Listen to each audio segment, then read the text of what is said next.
Bonjour à tous et bienvenue sur ma chaîne, on se retrouve pour un 12e tuto Python pour débutants et aujourd'hui on va aborder le sujet des fonctions. Je vais commencer par vous montrer la syntaxe pour que vous puissiez comprendre à quoi ça ressemble directement, c'est toujours plus simple.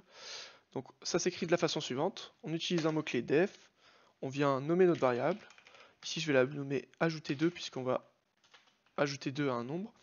On ouvre les parenthèses, à l'intérieur de ces parenthèses on vient mettre un paramètre, une variable, qui sera ici x. Je rentre pas trop dans les détails, je vais vous expliquer après le fonctionnement. On vient retourner un résultat.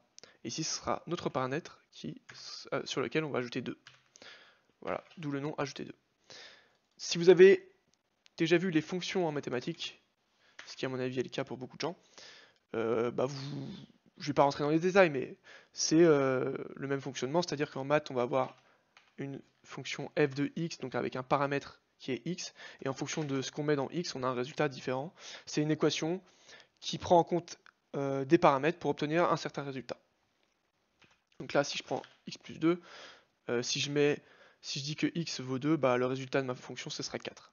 Et bien en fait, en Python, ça va être exactement la même chose, c'est juste qu'il y aura différentes fonctions qui feront donc des choses différentes. Et dans notre exemple, j'ai juste repris donc, le cas mathématique en utilisant le mot-clé def. Donc en fait, si vous voulez définir ou créer une fonction, on vient commencer par le mot def. Donc là, si je viens créer une nouvelle fonction, j'utilise le mot-clé def pour définition. Je viens mettre un nom à ma fonction, je viens donner un nom à ma fonction qui doit être, après vous pouvez la nommer comme vous voulez, mais il faut essayer de mettre quelque chose qui est parlant avec le contexte. Donc là, si je viens recréer une fonction qui sera retirée 2, voilà, ça c'est parlant. Je viens ouvrir les parenthèses pour rentrer un paramètre qui sera ici. On traite avec des nombres, donc autant mettre un nom de variable qui est parlant, pareil. Donc je vais mettre un nombre. 2 points indentation, return pour le retour de la fonction. Et là, je vais récupérer ma variable. Et sur cette variable, je viens lui retirer 2. Maintenant, si vous voulez utiliser ces fonctions-là, là si je run mon programme, il ne va rien se passer. J'ai défini ma fonction, donc je l'ai créée. Ma fonction est créée, mais je ne l'ai pas utilisée. J'ai pas fait ce qu'on appelle un appel. Oui, c'est un peu redondant, mais il faut en fait appeler la fonction pour pouvoir l'utiliser. Et pour l'appeler, il faut tout simplement taper son nom. Vous voyez, ça me propose retirer 2 ou si je mets ajouter 2. Sans oublier de lui donner un paramètre, puisque on a défini avec les parenthèses la possibilité de rentrer un paramètre. Donc ajouter 2 à 3 par exemple, et retirer 2 à 5 par exemple. Là, si j'exécute, il va normalement rien se passer encore, surprise, voilà, il se passe rien. Parce que en fait, ce qui s'est passé, c'est que vous avez bien fait appel à votre fonction ici.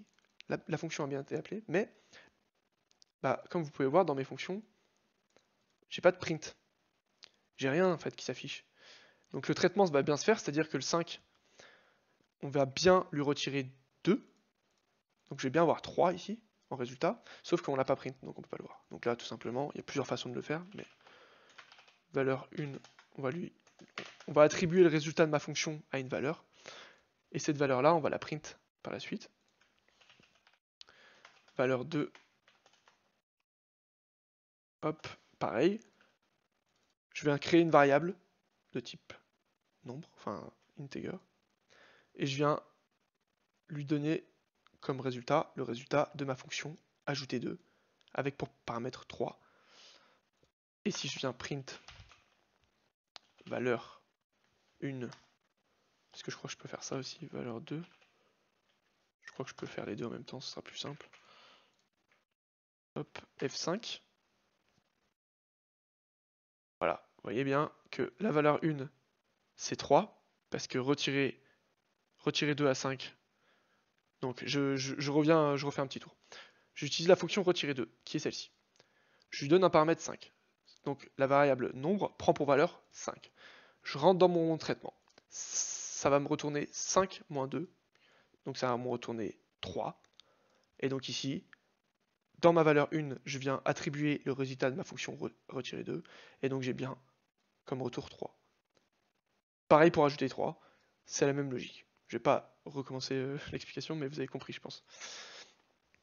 Voilà, en ce qui concerne l'appel, je peux maintenant, je peux aussi modifier ma fonction.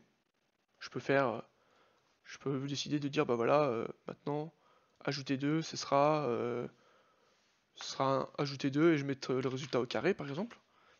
Donc je peux modifier, je peux appeler plusieurs fois une fonction.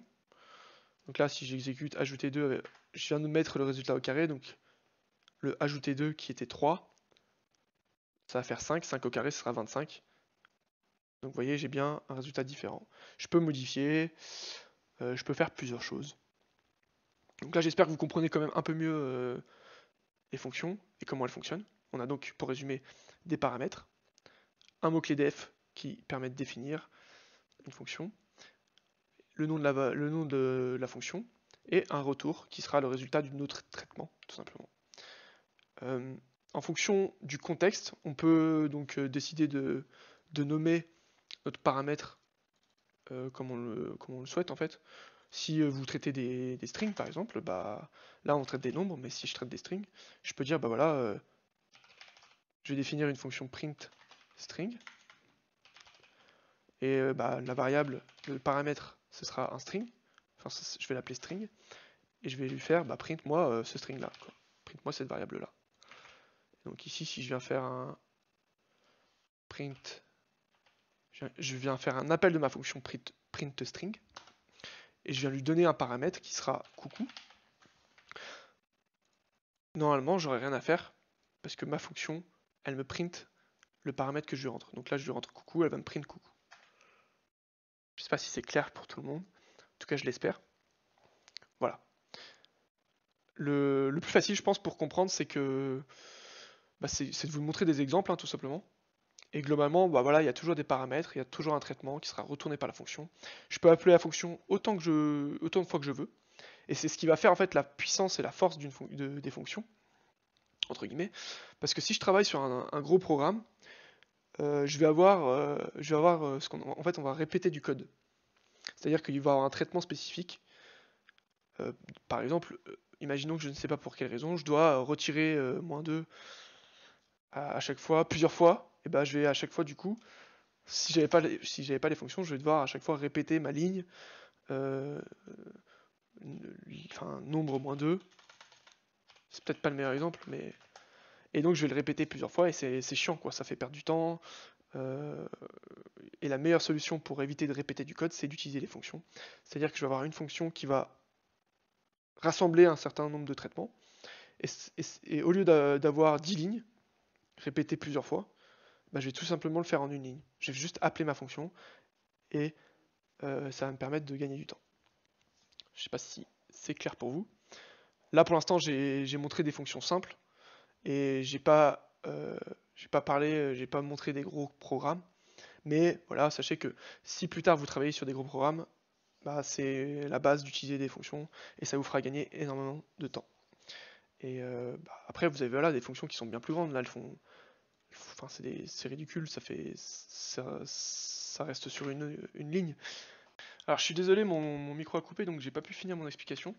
Mais ce que je disais, c'est que les fonctions qu'on a utilisées là c'est des fonctions qui sont simples, entre guillemets. Il y a un traitement sur une ligne. C'est petits traitements. Mais dans le cas où vous allez avoir des fonctions à 10 lignes, avec plusieurs traitements qui sont assez lourds, là vous allez avoir une vraie utilité puisque ça va vous éviter de répéter 10 lignes de code à chaque fois. Je peux vous donner un exemple peut-être un peu plus complexe, même si ça reste quand même quelque chose de simple, ça reste sur une ligne toujours, mais voilà, ça enlève de la réflexion dans votre création de code. Donc si je viens de dire, bah voilà, vous avez besoin par exemple de calculer l'hypoténuse, et bah vous allez créer une fonction hypoténuse, hop, avec avec deux paramètres cette fois-ci. Vous pouvez mettre autant de paramètres que vous le désirez, hein. Les deux points, l'indentation. On va venir stocker le résultat, dans une variable qui sera donc la racine carrée de a au carré plus b au carré. Pour la racine carrée en Python, on vient utiliser, on va faire un import de math. donc qui est un module. Dans ce module-là, on peut utiliser, voilà, vous voyez, il y a plusieurs choses. Il y a le cos, il y a tout ce qui est relié aux maths, en fait, le cosinus, le sinus, la tangente, voilà, il y a plein de choses, et notamment la racine carrée qui est SQRT. Donc via ça, je peux calculer la racine carrée d'un nombre. Et donc moi je veux la racine carrée de A au carré plus B au carré. Ce résultat-là, je le stocke dans une variable et je le retourne. Retourne hypoténuse. Et donc si je veux calculer à chaque fois dans mon programme l'hypoténuse de quelque chose, et bah tout simplement je viens, donc là je vais faire un print directement, bien je vais faire appel à ma fonction hypoténuse. Je vais lui donner les deux paramètres, 1 et 2. Et comme ça, j'aurai le résultat de ma fonction hypoténuse. Voilà. Donc voilà, en ce qui concerne les fonctions, j'espère avoir été clair. Si vous avez des questions, n'hésitez pas à les poser en commentaire, j'y répondrai avec plaisir. Et on se retrouve pour la prochaine vidéo.